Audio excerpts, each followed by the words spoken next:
Well, all right. Hello, everybody. Hello. Hello. Nice to see you. Nice to see you as well, Claudio.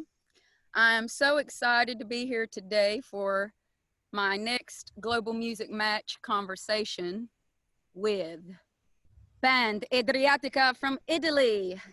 Yay! I'm just so excited because I've always wanted to go to Italy. And Okay. now through Global Music Match, I might have the opportunity and I get to meet you guys. Band Adriatica, for my audience, is an 8-piece band from southern Italy, and they are from the Puglia or region known as Salento, correct? That's right. Yeah. Before we get further into the interview, I say these words a lot: cool and awesome. And so I want y'all to tell me how to say cool and awesome in Italian, please. Okay. So probably for cool, you might say Fico. Fico. Fico. F-I-C-O. Thank you. And awesome. Awesome. Bello. No, awesome è di più di bello. Di più di bello. Bello. Bello is it's less than awesome. I think awesome is more like pazzesco. Pazzesco. Yes, Exactly. which means crazy. Pazzo means crazy. So pazzesco has something to do with craziness, but crazy good. Pazzesco. Got you. I'm just making notes. Fico. Now, these guys live by the Adriatic Sea, correct? Exactly. And you're very well traveled. And I hear you travel a lot by sea. Our music is very inspired by the sea. We are surrounded by the Mediterranean Sea, and the Adriatic Sea is a little part of the Mediterranean that is in front of us. So it's been our first direction, our first inspiration and direction. So as soon as we created the band, the first idea at the beginning was a crazy idea. It's been to start and travel by sea, to put everybody of us on a little boat and go everywhere. At the beginning, it was like a dream, you know, because you say, no, it's not possible. I mean, it's too difficult. But after a while, we were very focused on this dream. After a while, a boat presented to us. Somebody gave you a boat. They offered you a boat. Not just a boat. There was a captain, a skipper, and actually 3 skippers. Like the opportunity just came to us. You know, it was like a series of coincidences. Yeah. So how long after you started dreaming did the boat appear? Well, we can say half a year, because Okay. yeah, not so much. It was surprising, really. Yes. The speed of these chunks was very surprising. And so you got the boat, you got the captain, the skipper, and then what? And then they were to give us this opportunity, because we explained to the captain the project we had in our mind, and he kind of fell in love with this project, and he said, okay guys, let's do it. I will take you everywhere. And then we jumped on these sailboats after a while, after almost 1 year of planning everything. And we went to the major harbors of our referring countries. We went to Croatia and to Albania, that were our 2 regions of research. And then we arranged there in these countries long sessions of rehearsing with local musicians that wanted to share with us this experience of mixing different cultures and different music, starting from traditional Yes. Kind of music, to everything, to any kind of experiments and new compositions. So the experience has been very, very rich.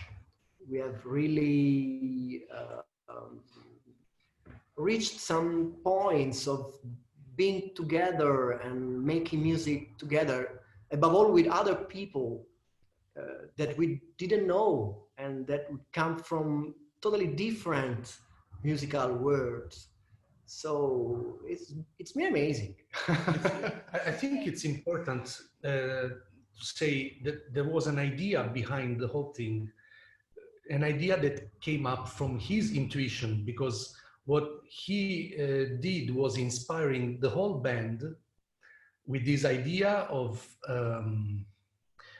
searching for a common root in all the music from all the local forms of music around the Adriatic Sea. So his intuition was there must be a common root in this music. They all have something in common and we want to go look for it. So I think that this is important. It was not just traveling around, which is already great and already fun, but it was like going to look for something. So I think that was what inspired the whole band to reach out and go for something this big. You know, it was about going out on the sea for many days to new places and sleeping on the boat, which can be great, but it also can be very uncomfortable for somebody. And are any of you fishermen? None of us. None of us. No, no. Not at the time, at least, you know. Well, I didn't catch the full story of this, but a little birdie told me to ask you about a tuna fish. Okay. That's been incredible, because the first we have left during the night. So the first part of the trip was during the night, and that night the sea was very calm. We were a little bit scared about the waves and all the movement of the boat, because for a lot of us it was the first time on the sea. So, you know, it can be scary. The day before, we woke up very early to see the dawn, you know, that was amazing on the sea. Yeah. And after a few hours in the middle of the morning, can be on just before lunch. Yeah, actually just before lunch. Just before lunch, we fished a tuna. Yeah, And it was incredible. The captain had this fishing tool. I don't know how to call it in English. The fishing cane. Rod. Yes, Rod. we had it mounted on and just hanging there, you know, because the boat is very slow. A sailing boat with sails is not a fast trip. It's very slow. It goes with the wind. So we were really and suddenly something catches up and they take out like a huge tuna. What am I, like this big, you know? It was so big. And I think like when we ate it, like we ate it partly raw and partly cooked, but it's like we never had fish before in our lives. I think that fish was meant for y'all. It was meant for y'all. It fed all of you, right? On your odyssey that you went on. How long ago was this? The first time we traveled for around 15 days. And what year? I'm sorry. What year? 2008. We used to repeat this experience for little voyages, and we went to Montenegro as well during the summer. And we went back to Albania several times. Mm-hmm. In Istria as well. Istria as well, yeah. Well, when you talk about finding that deeper connection, y'all are definitely culture workers. You're spreading your culture, the music of Salento. Can you tell me about that sound? Salento is a very rich region, musically speaking. It has been preserved. The traditional music has been totally preserved because it's kind of isolated. So all the modernity that has invested our nation and has caused a kind of loss of the local traditions. Here in Salento, as soon as we are kind of isolated from the rest of the nation, has been preserved. So until 80s and probably 90s as well, you had still all the traditional music almost untouched. And it's very precious. So you have a big repertoire of melodies and music and rhythms.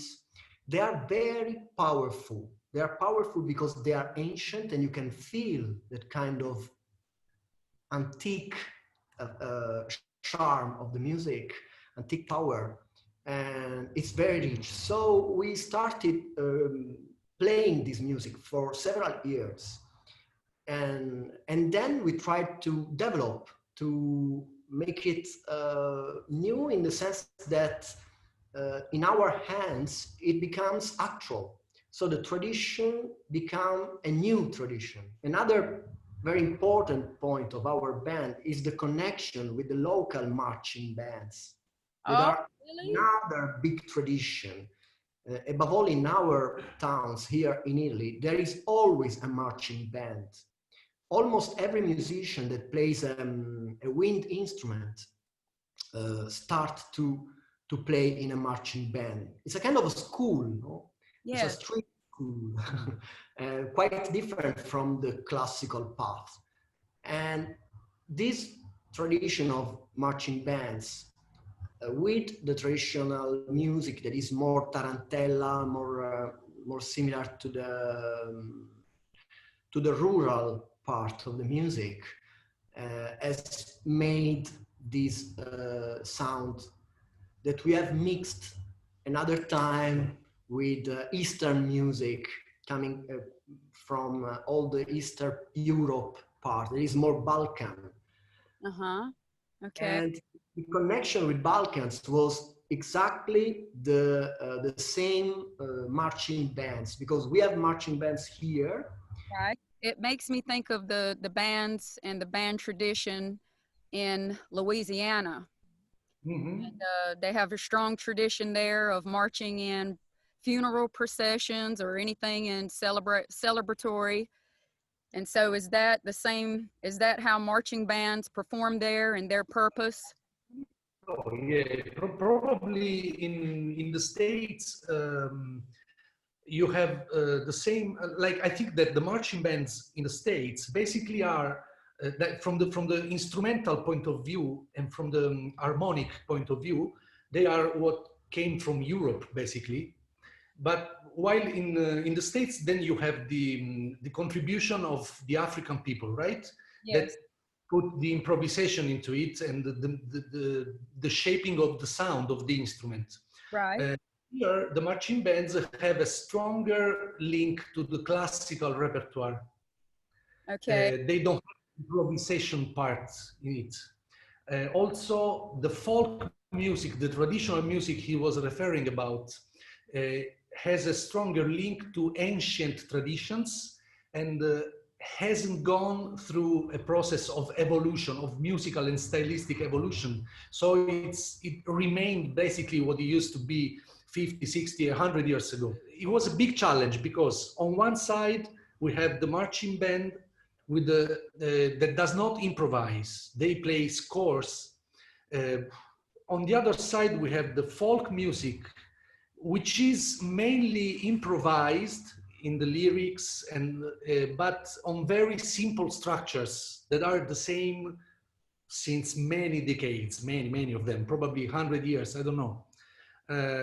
What we could bring to it was a wider range of stylistic expression in both areas, plus also the ability to improvise. So it was a big challenge, but also a rich opportunity. And that's how we lived it, basically, even though we had to go through hard moments. You know, it's not easy to be such a big band and travel together all those days. You have to endure it anyway.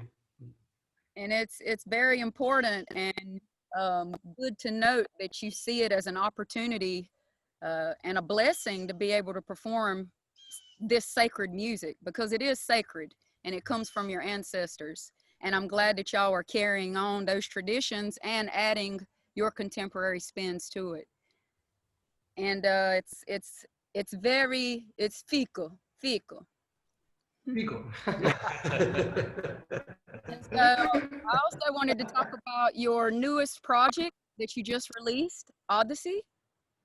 Yeah. We have released yesterday the new video clip that is from the title track, Odyssey. And, you know, the big myth of Ulysses is something that probably is inside every one of us. I mean, this big adventure on the sea, trying to get home, to get back home. It's something related to every one of us. Every life probably is going back home in a way. So we have created this parallel between the ancient figure of Ulysses and a modern migrant. That is someone that is putting itself into a big adventure on the sea, above all.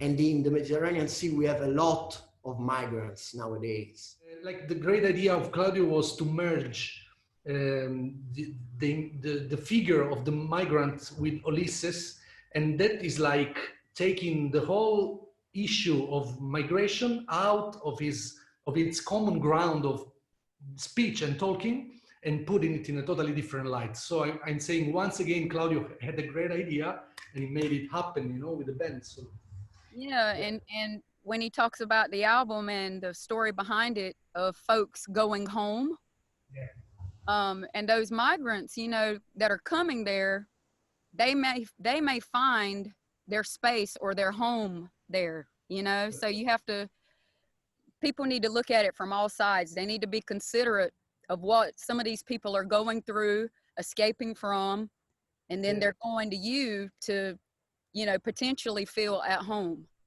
yes. And I know it's amazing for anyone who goes there. It just looks so beautiful, and I hope to go there one day. We are waiting for you. Okay. And one time for my audience, if you'll each introduce yourselves individually and tell me what instrument you play in Bandadriatica. Okay, we are only three of us. I am Claudio and I play accordion and I sing. I am Emanuele and I played alto sax. I am Gaetano, I play trombone. And then we have, at home, we have Andrea Perrone on the trumpet, Vincenzo Grasso the clarinet, Maurice Pellizzari that plays guitars, Giuseppe Spericato on the bass, and Ovidio Venturoso on the drums. Pazzesco. Well, I thank y'all for your time. All of my viewers, go check out their intro video that they made for Global Music Match, and you'll definitely see just how these guys are a true reflection of their music. It's pretty cool. It's very upbeat, lively, full of life. And thank you so much, Charly. Following y'all, and thank you. Grazie. See you soon. Ci vediamo presto. All right. Ciao. Ciao.